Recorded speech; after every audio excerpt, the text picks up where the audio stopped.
我的首辅夫君一生未曾纳妾，哪怕是皇帝赐予，他也只是好生养起来，不踏入他们院中一步。吾侄此生为阿和一个妻子。直到帝王驾崩，玫瑰妃的皇子夺嫡失败，面临清算，一生谨慎的谢无止挟禁军谋反，我跪在地上求他：谋反大罪，你败了，我和孩子也要一起死。他直剑回眸：抱歉，我顾不得你了。当我追去宫中，他已被万箭穿心，我疯了一样喊他的名字，他却笑了。虽大功不成，然死前终究遵从了一次本心，得与真爱同死。不悔。说完，与玫瑰妃相拥咽气。史官寄此情于青史，成千古绝唱。唯有我被割喉于菜市口，成无名女尸。后人无数次以此二人作画本，我永远是拆散他们的贱人。再睁眼，我回到了出嫁前，我行礼于父前。女儿请辞谢家婚约，入宫为妃。入宫为妃？你不是说你对那新任首辅一见钟情，非他不嫁吗？为父都帮你议完亲了，谢无止不日便会来提亲，你这个时候说要入宫为妃？父亲，首辅之妻与帝王之妻，哪个更有前途？父亲微微睁大了眼睛，我把茶奉上。再说了，父亲，您当了一辈子的副宰相，难道就不想更进一步吗？父亲接过茶，沉思着喝了一口。话虽如此，可陛下多年不曾选秀，如何送你入宫？这有何难？陛下前几日微服私访，不是看中了梅氏长女梅念瑶吗？您就上奏陛下，您有一位比梅氏长女更清丽的女儿，愿送入宫侍奉陛下不就好了？说着，我把我前几日的画像呈到父亲面前。父亲先是看了看画像，随后又看了看我的脸，他指了指我，我们父女心照不宣的一笑。不过此事不可声张，谢无之若来下姘也且接着，刚议完亲就要反悔，大家同朝为官，日后不好见面。待陛下封妃旨意下达，届时退婚才是无奈之举。当然，父亲，我暗中咬了咬牙，告退转身。谢无止一生都困于爱而不得的困境中，连我这个枕边人都不知晓。我天真的以为我一生行善积德，佛祖赐予我一段一生一世一双人的情缘，却根本不知我从未走进过谢无止的心。我死以后，看着百姓指着我的尸骨骂我不要脸，拆散了首辅大人与青梅的情缘，害得百姓失去了一位好首辅。后世更是被谢无止感动，一句一生谨慎的首辅大人唯一一次僭越，竟是为了他，衍生出无数爱情传说。不管二人如何演绎，我永远是拆散这二人的贱人，恶毒女配。我试图托梦对后世解释，我根本不知晓他有心上人，最后换来一句：贱人永远不知道自己有错。我深吸一口气，闭上眼。既然说不清楚，那就不说了。这一世，我不会再和他有一点瓜葛。而当初玫瑰妃未能夺得嫡，我来夺；梅念瑶抓不住的机遇，我来抓。睁眼，谢无争带领的聘礼队伍也来了。尽管我们即将成亲，与我相对而过时，他依然没有看我一眼。我一直以为他是克己复礼，就像我在中秋宴第一眼见到他，轻易绝尘，眉眼中总是淡漠，因为他对谁都是这样。所以我从不觉他故意冷落我，直到前世谋反失败，他抱着玫瑰妃含笑赴死的神态是那般炙热和畅快，我才知晓他所有的热烈都随着玫瑰妃被选入宫的那天尽数跟随他入了深宫。只是我转身看向他对父亲行礼的背影，他那么爱玫瑰妃，为什么不干脆为他守身呢？为何如此迅速地对我提亲，亲昵地叫我阿和，老夫老妻还日日对我说情话，甚至还和我有了2个孩子。想起前世与我一起死在菜市口的一儿一女，我就忍不住攥紧了心口布料，在小亭子里一躲就躲到他出来。在他与小厮的对话中，我终于明白了一切。少爷，您真就甘心娶一个嚣张跋扈的小姐做主母吗？梅小姐那里，您真的就放弃了吗？陛下已看中她，此为不争之事实，世人皆知我们青梅竹马。我若不尽快娶妻，恐惹帝王怀疑。我死不足惜，可他必定不会好过了。且宫中内有帝王宠爱，外有我为他打点，他只会比嫁我更有前途。我微微攥拳。可是少爷，这沈家千金出了名的桀骜不驯，您就算找也不必找她呀。其他女人在我这里没区别，爹娘喜欢她，我娶便是。为人夫不能留住心上人，为人子总不能再不孝。可无需多言，为了阿和，一切都是值得的。不，日后不可再称呼她的乳名了，她是要做贵妃的人。我捂住嘴巴，阿和是梅念瑶的乳名。前世谢无直一次次说的阿和是我唯一的妻，其实说的从来不是我。难怪他亲昵的叫我阿和，一次次对我说情话的时候，我总觉得他不是真的在看我。可我又看过他在书房里藏起来的情诗，足足300卷，皆是赠与阿和。于是，连我的侍女都认定他只是对我爱得太克制了而已。我还真傻啊！我转身进屋，满满一屋子的聘礼，甚至还有先皇赐予他们先祖的玉如意。谢无直一旦做起戏来，怕是没人能不被骗。前世这个时候，我还真以为我嫁对了人。抬上马车，起驾去梅府。贴身侍女秋荷愣住，这么多都要抬上吗？没错，一辆车装不上就2辆，2辆不够就3辆，一件不留。秋荷目瞪口呆地看着我远去。车马停在梅府的时候，梅念瑶正朝外扔着所有的琉璃玉器，看到我，一个花瓶直接就飞了过来。贱人，你来干什么？炫耀无知哥哥对你提亲了是吗？我抓住他扇过来的巴掌，你要不要看看我给你带了什么？他这才发现堆积如山的聘礼被我的人一箱一箱抬进了院子。这是无知哥哥给你的聘礼？他红了眼。你是来羞辱我的吗？我替你入宫。他愣住，我把2家的婚书放到了他手里。我知你不愿进宫，我已请父亲上奏让我替你。聘礼我提前给你送来。不谢。他看着婚书，有些难以置信地打量我一遍。你会这么好心？当然，我是有事相求的。议亲之事刚刚定下，现在挑明不利于2家关系。等圣旨下达，你再告诉他。梅念瑶攥紧了婚书，嘴角终于有了笑意。好，你说到做到。说着，叫手下将满院子聘礼抬到了屋子里。还有一件事，聘礼千万藏好，不可。我说的认真，没有注意到身后已经来了人。沈梦河，我被人用力一推，重重跌倒在一地花瓶碎片上，手心立刻扎进去好几片碎瓷片。谢无直将梅念瑶死死护在身后，满眼防备地看着我。你要对他干什么？梅念瑶迅速将我们的婚书藏到袖子里，眼角还带着红晕。无知哥哥，别怕，有我在，他不敢欺负你。不是，沈小姐她没有。好了，不要再为他开脱。谢无直居高临下地看着我。沈梦河，你如果还想进谢家的门，就对未来的贵妃娘娘尊敬些，否则我不介意大义灭亲。我气得浑身发抖，喊出他的名字。谢无直。秋荷冲上来将我扶起来，地上的血水触目惊心。我颤抖着手死死盯着他。我只是来看看他。谢无知盯着我的双手愣了半晌，回过神，将梅念瑶护到身后。他不需要你探看，日后还请沈小姐不要叨扰。说完，他拉着梅念瑶转身就走。当晚，谢无直拜访了沈府，带来了军用金疮药。父亲放他进了我的房间，我正坐在桌前。他让我来看看你，我不由得攥紧五指。我知你视他为假想敌，可他很快就要进宫，对你构不成威胁。你实在不该带那么多人入梅府摔东西。我愣住，原来他以为梅念瑶扔出来的那一地琉璃玉器都是我摔的。嘴角勾起一抹讽刺的笑，手被他轻轻托起，他要将药膏抹在我的伤处。下一刻，我就半跪在地，还保持着拖着我的手的姿势，有些诧异的抬头看向我。谢大人顾好自己吧。你是我的妻，我自然要顾。不必，多谢大人。阿和，我甩袖起身。听话，阿和，先把药抹了。别这么叫我。我坐着转头，看到了他惊讶的目光。你哭了？我这才意识到眼角有些湿润，立刻别过头。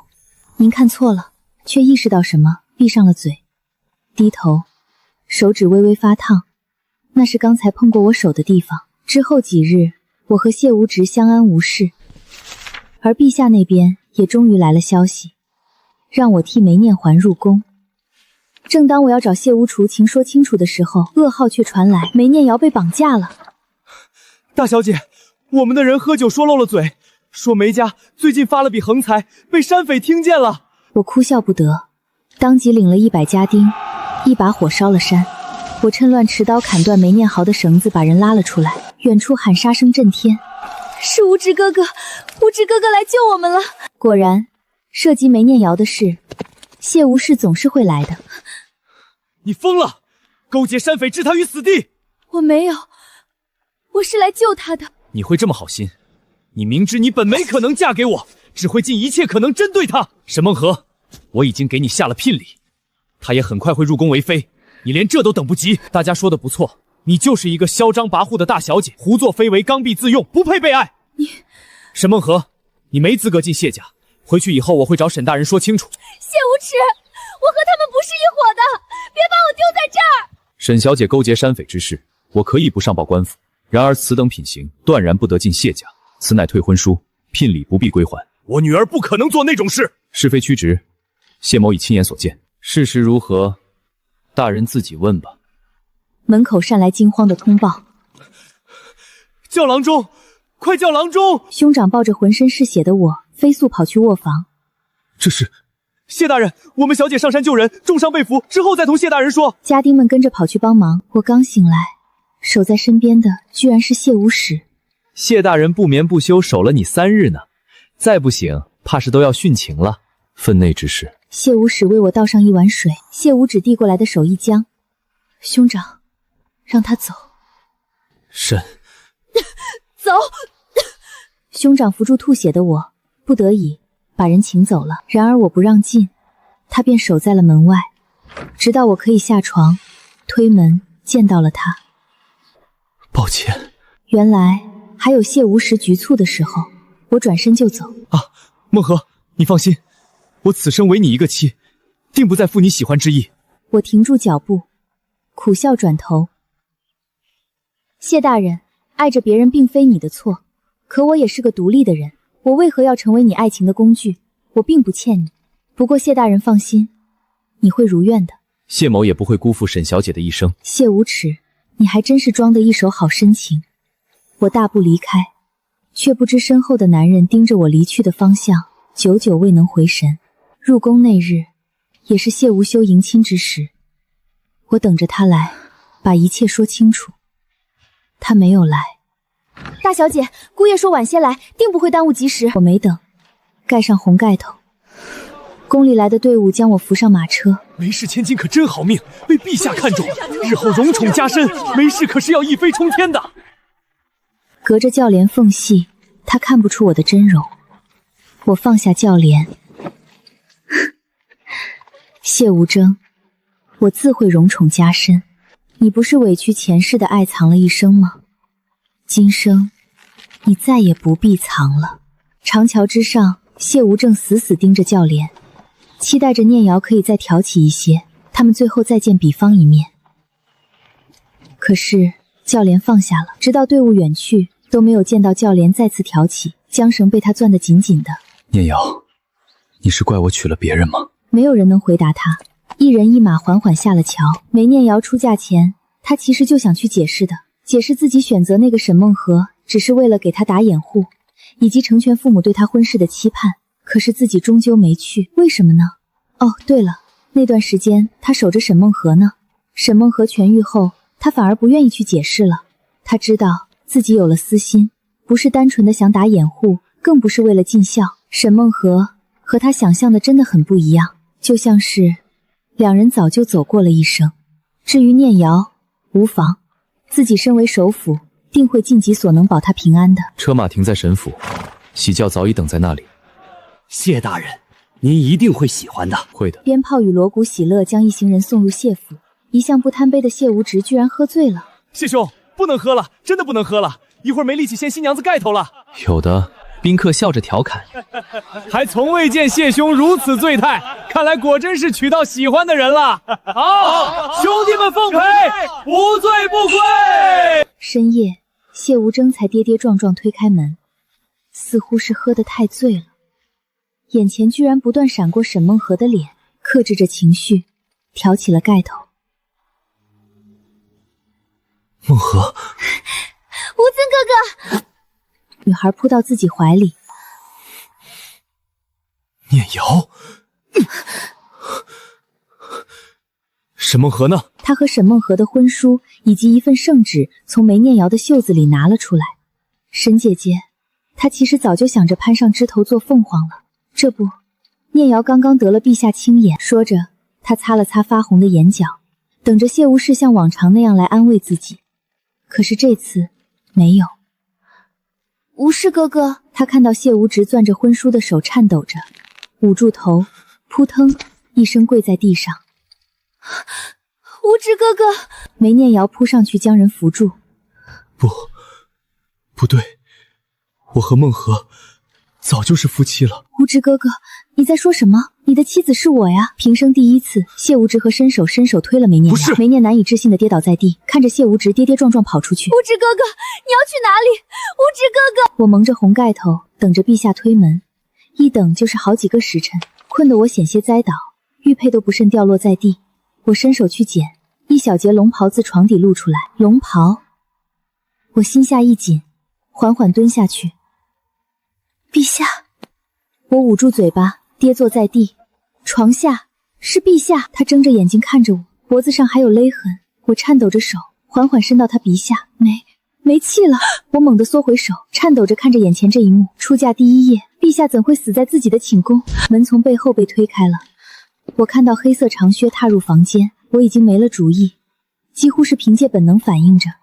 那人开门前，我已经盖好红盖头，重新坐回了床上。沈氏女，果真是如画像一般，国色天香。等等，眼前这个人为什么和陛下长得一模一样？我强行压心口恐惧，起身便要行礼，被他伸手扶住。今夜你我都累了，显礼便免了吧。于是我们就在床下还有一具尸体的情况下躺了下来。我背对着男人，脊背一阵阵发凉。爱妃，我闭着眼。爱妃，爱妃，睡着了。我胸口表现出睡着后的平稳律动。我感觉到他起来了。没一会儿，床下传来拖动声，随后消失。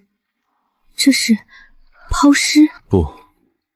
不能算胞弟，说是他的替死鬼还差不多。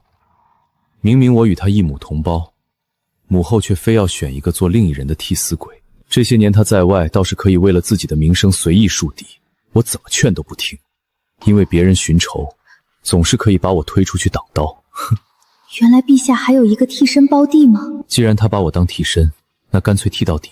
这江山我替他做。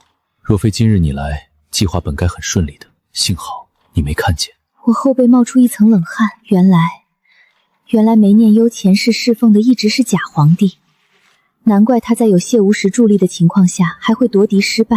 我知道你没睡。匕首出鞘的声音。尸体你看到了吧？我迷迷糊糊翻了个身，抱住他的腰身。夫君，这么晚了对谁说话呢？我都累死了。说这些话时，我全程闭眼。抱我。夫君，没人抱睡不好，你抱抱我吗？你叫我什么？好困啊，夫君，不闹了。匕首渐渐收回鞘的声音，我感觉到他的身体渐渐松弛下来。我可从没被人这么称呼过。我只抱紧他，不说话。那双手渐渐回抱住了我，直到这时，我才敢睁开眼，任由心跳剧烈跳动起来。尽管我躲过了那晚的暗杀，可之后每一次相处，他都暗中试探着我。我不止一次在背对他的时候，从反光中看出他在我背后缓缓拔出剑。每当这时，我都装作没发现，拿着糕点转身，细咪咪叫他一声夫君，然后亲手喂到他嘴里。前世的玫瑰妃或许就是这样，裴之舟才放过了他的吧。当然，他大概是真的不知道眼前人是假的，否则不可能和他有孩子。你知道宫妃对自己的丈夫应该称陛下吗？夫君，想让我这么叫您吗？随你。我们这种单向试探的关系，在他的生辰这天有了转折。当他再次在我背后拔剑时，夫君你看，我亲手做的，找大师开了光呢。他看着我天真的眉眼，皱眉接过的瞬间，又注意到了我满是刀伤的手指。这是……他拽住我的手，我不会木工活，从头开始学的。哎呀，你快戴上嘛！惠成大师说了，随身佩戴，平平安安。平平安安。他低声重复了一遍，眼角居然有些泛红。惠成大师从不接这种活，他为何给你开光？我帮他佩戴平安符，我佛慈悲，我在他门口跪上3个晚上，他就心软了。他这才注意到我被磨破的裙子，眼角更红了。多谢，朕很开心。那就好。朕从小到大的愿望也只是一个平安。当晚，他亲手将我抱上了床，为我敷了药。我提心吊胆，一整夜没敢睡。可这之后，我渐渐发现，他不会偷偷对我拔剑了。有朝臣弹劾我在民间时就嚣张跋扈，入宫后更是不把陛下放在眼里，见面不行礼就罢了，还用百姓的习俗称夫君，何该打入冷宫？裴之舟点头，然后把那官员扔到了边境。朕的爱妃爱怎么称呼朕就怎么称呼朕，何时轮到尔等智慧？大臣们下跪喊万岁，唯有谢无争眼角流露出一丝不甘。我与裴之舟就这样相安无事过了一阵子，直到这天深夜，他在我背后环抱着我。阿和，我们生个孩子吧。阿和，我们生个孩子吧。我向后躲开了他的吻，我身子不方便。不急，朕等你愿意。我一夜未能睡好，侍寝这一关是怎么都不可能过去的。但生下假皇帝的孩子，未来必定如玫瑰妃一般被清算。不，我还没有谢无真的助力，我会更惨。可是我又能如何呢？宫中仅有我一人知晓皇帝是假的，就算我能逃过裴之专的监视，告诉别人皇帝是假的，又有谁会信？偏偏裴之舟做的天衣无缝，我一点证据都没有。听闻谢无玄新婚夜当天逃了婚，第二日甚至不顾父母反对与青梅竹马的情谊，将梅念然送回了梅府。不知道是怎么回事，难道说他也重生了？谢无直将梅念瑶送回梅府的那天，脑海中突然想起上一世的事，那些画面在他脑海里反复盘旋，每一次想起都让他心口像是被巨石碾过，痛不欲生。悔意袭来，死死缠着他的心脏。他开始怀念前世，沈梦河在寒夜为他温的酒，在他理政时默默端上清茶，那些他曾视若无睹的温柔，皆是沈梦河掏心掏肺的真心。可他却将那真心踩在脚下，碾得粉碎。3天后，梅念瑶自己从梅府跑了回来，她跪在谢无直的书房外，哭得撕心裂肺。无使哥哥，你不能赶我走！她哭得上气不接下气，柔弱委屈。你把我送回去，梅家上下都容不下我，你这是让我去死啊！谢无时垂眸看着他，只剩无尽的厌烦。前世都是因为他造下无数罪孽，如果真让他死在自己面前，倒又成了一桩亏欠。他终究是狠不下心，只冷冷道：既不愿回去，便留在府中安分守己。要是再生事端，别怪我不念旧情。梅念瑶喜出望外，却没看见谢无形眼底冰的冰冷。自那以后，谢无形便陷入了无尽的煎熬，每晚躺在床上，便是沈梦河和孩子们在菜市口惨死的模样。孩子的哭声一遍遍在他耳边回动，让他辗转反侧，心痛如捣。他对梅念瑶避之不及，连正眼都不愿看他。梅念瑶终于忍不住，在一个雨夜拦住他，红着眼问：无知哥哥，你是不是变心了？你从前不是最疼我吗？现在为何对我这般冷淡？谢无迟停下脚步，转身看他：你毫无旧情，只剩冰冷。变心？我从未对你有过真心，何来变心？他声音平淡，却字字如刀。梅念瑶，你做的那些事我早已查清。孟河在山匪窝被我误会，你行知真相却一言不发。他替你入宫，你非但不感恩，反而拿着婚书让我以为他是攀龙附凤。你如此自私自利，我谢无直无福消受。梅念瑶脸色煞白，踉跄着后退几步。他想要辩解，却被谢无勋的目光堵回。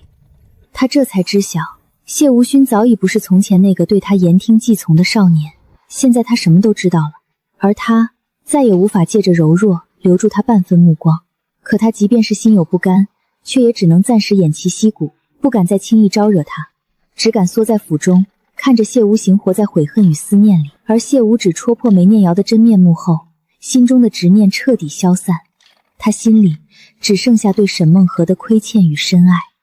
他站在窗前，望着皇宫的方向，立下重誓：阿和，前世我负你性命，负你真心，这一世我定要拼尽一切，将你从深宫之中护出来，用尽余生补偿你。他开始整顿府中事务，将梅念瑶彻底禁足在院落中，随后便全身心投入到朝堂之上，一边辅佐新朝，一边暗中布局，只为等一个时机，能走到沈梦河面前，弥补他所有的过错。宫宴那天，我多喝了几杯，独自出来醒酒的时候，一道熟悉的身影停在我身侧，是谢无直。梦河，这些日子我每一刻都念着你，长桥一别，你为何不等我？你入宫驾驭皇上，是不是故意气我？我心头一冷，瞥见廊下几道隐晦的目光，那是裴之舟的人，时时刻刻盯着我的一举一动。我立刻侧身退开半步，眉眼间附上冷意。谢大人说笑了。我端起贵妃的架子，语气平淡却带着倨傲。陛下95之尊，谢大人不过一介朝臣，我选谁还用得着多说？他显然不信，眼底翻涌着执拗，刚想伸出手想把我拉到身边，被我厉声警告：谢无耻，自重！我如今是陛下的贵妃，你再放肆，便是以下犯上。不，你是我的，我不信你对我没感情。他目光灼灼地锁着我，语气笃动：孟和，只要你愿意，我便能布好局让你假死出宫。从此我们远离朝堂，我护你一世安稳，再也不分开。这话像一根针，狠狠扎进我心底最痛的地方。前世我跪在他面前求他顾念戚齐时，他也是这般语气，说顾不得我了。如今轻飘飘一句护我安稳，便想抹去他前世的薄情吗？我看着他，眼底翻涌着嘲讽与恨意。谢无成，你凭什么认为我还爱你？又凭什么认为我会愿意跟你走？看你这副样子，应该也是重生了。前世你弃我与孩儿于死地，拥着旁人含笑赴死时，怎么没想过今日？南星画像重锤，狠狠砸在他心上。他的脸色瞬间惨白，眼底的光一点点暗淡下去。我别过脸，不愿再看他半分，心中只剩漠然。良久，他才低低开口：我知道，前世我欠你太多，你恨我怨我，都是应该的。但孟和，我会等，会用行动让你看到，我的真心从来都在你身上。谢无止的身影刚消失后，身侧便传来脚步声。我心头一跳，猛地回头，裴之舟正立在阴影里，目光直直落在我身上。原来他一直在暗处看着我，心下一紧，还未及开口，他便率先迈步走近。刚才你和谢无耻那般拉扯，心里还在想着他？怎么会？我立刻上前半步，轻轻挽住他的衣袖。我刚才狠心赶他走，字字句句可都没留余地，夫君可不要多想。我靠在他身上撒娇撒痴，裴之舟依旧是冰块脸，显然没那么容易信服。我望着他紧皱的眉眼，心头一动，紧紧地搂着他的脖子，轻轻一吻。夫君可是95之尊，是天下最英明神武的男人，谢无之凡夫俗子，又怎么能抵得上你半分？眼底的寒意散了大半，别过脸轻咳一声，半晌才转头看我，语气带着几分不自在的确认：你真这么觉得？当然，夫君在我心中无人能及。他眼底的沉郁彻底化开，牵住我的手重回宫宴。谢无起立在席间，目光死死锁着我这边。见裴之舟牵着我走来，他握着酒杯的手立刻收紧。裴之舟故意拉着我在主位落座，拿起一旁的点心亲手喂给我。尝尝好不好吃？我张口咬下，抬眼时恰好对上谢无直猩红的眼。裴之舟抬眼，目光淡淡扫向谢无直。谢大人，做人要有分寸，别妄想不属于自己的东西，免得引火烧身。满殿瞬间安静，所有人的目光都聚在二人身上，谢无直却丝毫畏惧，迎上裴之川的目光，掷地有声：陛下，臣以为世上的一切都是靠自己争取来的，臣一贯如此。此言一出，满座皆惊。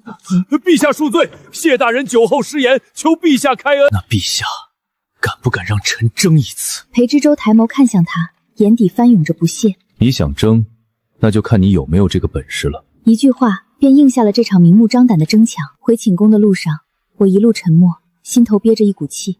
到了寝殿，我甩开裴之秋的手，转过身背对着他：夫君今日倒是大方，你把我当成什么了？一件可以被争抢的物件吗？裴之舟静静站在我身后，突然笑了。我知道你从前倾情于他，可我不想用权势逼你，更不想让你觉得你留在我身边只是因为我的身份，所以他要争，我便让他争。谢无只得了裴之源那句允虐，居然真的豁出一切。他不敢在明面上对我这个贵妃有半分欲语，却将心思藏在细枝末节里，换着花样递来心意。御花园的梅枝上会莫名记着我前世随口提过喜欢的玉扣，我偏爱的那家宫外茶铺的甜茶总会有人准时送来，甚至连我宫中的摆件都被他悄悄换成了更合心意的样式。可这一切落在我眼里，只觉乏味又可笑。前世的寒心早已刻入骨髓，我对他的这些手段早已免疫。那天我在后花园赏荷，他寻了个由头跟来，屏退左右后，他望着我淡漠的侧脸，声音里满是伤心与不甘。梦河，我做了这么多，你怎么没有半分动容？不可能，你从前那么爱我，怎会说忘就忘？他不肯信，红着眼开始一遍遍回忆过往。中秋宴初见时你的模样，和定亲时你眼里的泪光，我都记得。可他的话只让我觉得满心疲惫，迟来的情深比草贱。他拿着我的真心做掩护，偏袒梅念瑶时，怎么没想过会有今日的求而不得？我懒得与他纠缠，转身便要走，却恰逢梅念瑶疯疯癫癫地冲了过来。他被谢无举冷落在府中日久，又瞧着他满心满满都是我，早已失了从前的柔弱模样，头发散乱，双目赤红。梅念瑶瞬间红了眼，指着我破口大骂：沈梦河，你这个不知廉耻的贱人，都已是皇帝的女人了，还勾着无志哥哥，你要点脸！污言秽语入耳，我只觉头疼不已。我转头冷冷看向谢无庭，语气带着警告：谢大人，管好你的内宅，看在你为朝廷效力的份上，今日他这番话我不计较，但若有下次，别怪我不讲情面。话落，我便带着宫人离开。这场见面终究是不欢而散。身后传来谢无直对梅念瑶厉声的斥责，还有梅念瑶撒泼的哭喊。我走了没几步，身后突然传来急促的脚步声，梅念瑶竟挣脱了谢无直，红着眼朝我扑来，她扬手便要打我。宫女还没来得及挡在我身前，她便被谢无形狠狠拽了回去，随后一记响亮的巴掌甩在她脸上。梅念瑶捂着脸，不敢置信地看着他，谢无庭却连一个眼神都没给他，目光死死锁着我的背影。梦河，我知道你恨我怨我，可我不会放弃，这辈子我一定要让你重新接受我。我气呼呼地回了寝宫。裴之舟正坐在软榻上翻着奏折，抬眼瞥见我，目光里的醋意几乎要溢出来。回来这么晚，看来景色不错。我本就因谢无直和梅念瑶的事心烦，被他这阴阳怪气的话一激，顿时没了好脾气。你是不是有毛病？当初是你亲口让他争，如今倒来酸我。裴之舟被我怼得哑口无言，耳根泛着红，半晌才憋出一句硬邦邦的话：我后悔了，你往后不许再见他。放心，我揉着发长的太阳穴，语气不耐。我本就对他没兴趣，避着便是。经此一事，我有些怕裴之舟的醋意，往后更是刻意躲着谢无庭，连宫里的路绕着走，但凡听闻他来，赶紧寻由头避开。可谢无庭的追我的攻势却越发猛烈，御膳房每日送来的点心皆是我从前提过的口味，华服珠宝不要钱的往宫里送。那天我被贵妃堵在后花园，避无可避。那天望着我，眼底满是希冀。梦河，我知道你还在怨我，可我是真心想弥补。不必了，我冷冷打断。我说过，不爱了，便是真的不爱了。他却忽然上前一步，目光灼灼地盯着我。你要是真对陛下死心塌地，为什么至今没和他圆房？你要不是心里还有我，怎会这样？我心头一震，他竟连这事都知道了。还没等我开口，身后便传来熟悉的冷咳声。裴之春不知什么时候立在那里，脸色黑得像锅底，周身的寒气几乎要将人冻住。我生怕大白天闹出什么丑闻，赶紧把他拉了回去。到了寝宫，裴之舟的醋意彻底爆发，他坐在床边，语气带着浓浓的酸意。连闺房密室他都能猜到，看来你从前对他倒是用情至深。一夜红烛燃尽，第二天我便成了宫中最受宠的贵妃。我故意将喜帕遣人送进净室房，任由这消息传遍皇宫内外。谢无直得知消息时，当即红了眼，他不顾宫规拦在我去御花园的路上，声音带着颤抖：沈梦河，你当真与他圆房了？谢大人，我与陛下的房事与你何干？你算哪根葱，也配来质问我？他被我怼得脸色惨白，愣在原地。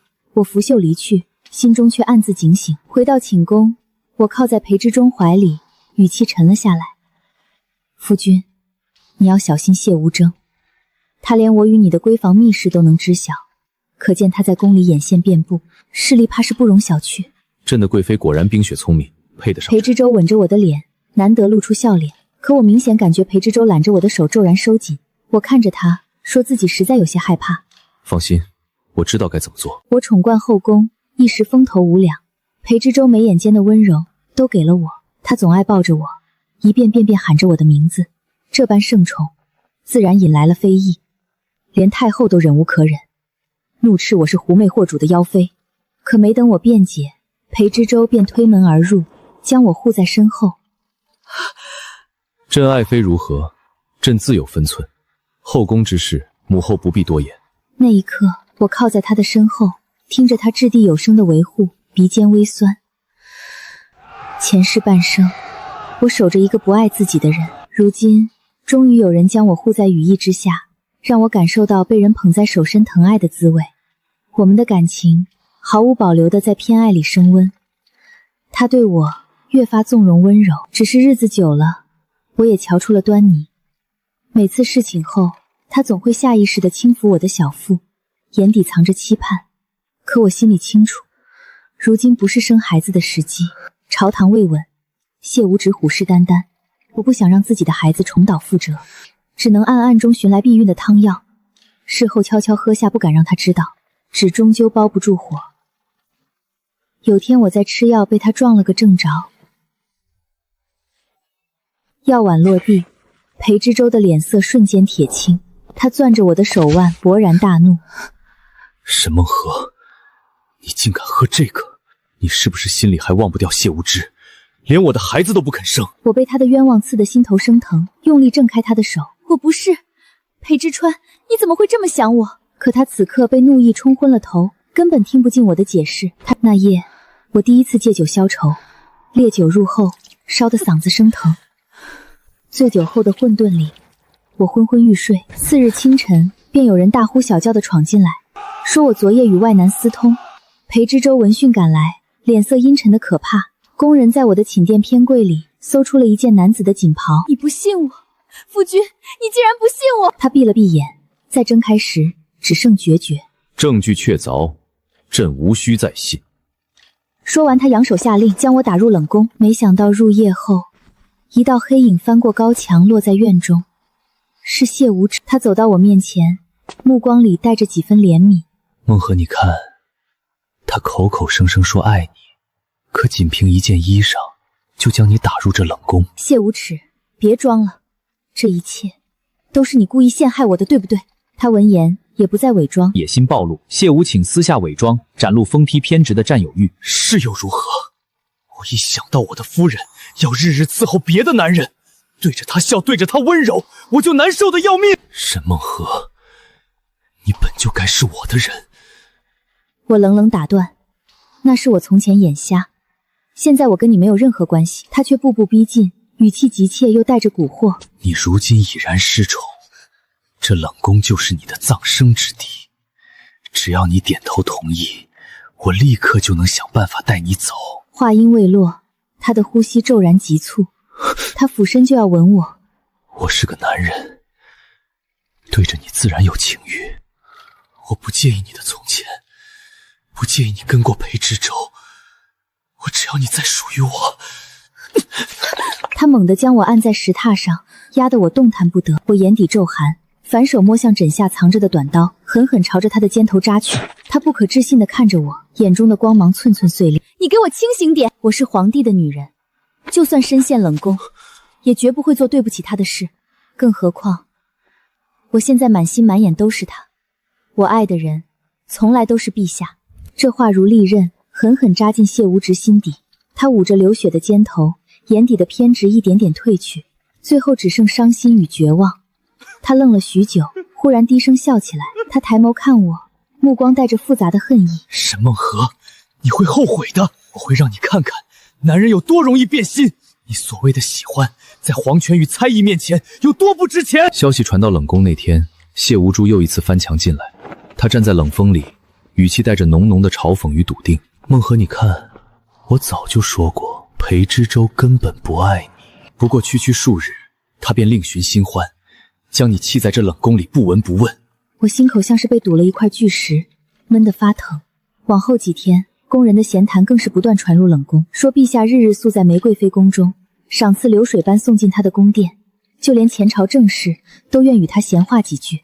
那些话一字一句都像针一样扎进心里，可我仍不愿相信，那个曾将我护在身后的裴之舟会轻易变心。直到梅念瑶亲自来了冷宫，她穿着华服，珠翠环绕，眉眼间满是得意的娇矜。沈梦河，没想到吧，你也有今日。实话告诉你，我也是重生的。她俯身凑近我，声音压得极低。两世了，你终究还是斗不过我。上辈子我看着你那2个孽种被虐杀，听着他们喊娘的哭声，别提多痛快。这辈子我照样能让陛下亲手杀了你，让你尝尝比上辈子更惨的滋味。你闭嘴！他的话狠狠戳中我心底最痛的伤疤，脑海里炸开，我目眦欲裂，扬手便狠狠甩他一个巴掌。这一巴掌落下，殿外突然传来脚步声，裴之舟走了进来。他看到眼前的一幕，脸色瞬间沉了下来。沈梦河，你好大的胆子，竟敢对梅贵妃动手！是他先出言挑衅我的。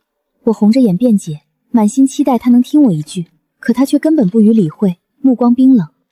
朕不管缘由，错便是错，立刻给贵妃下跪道歉。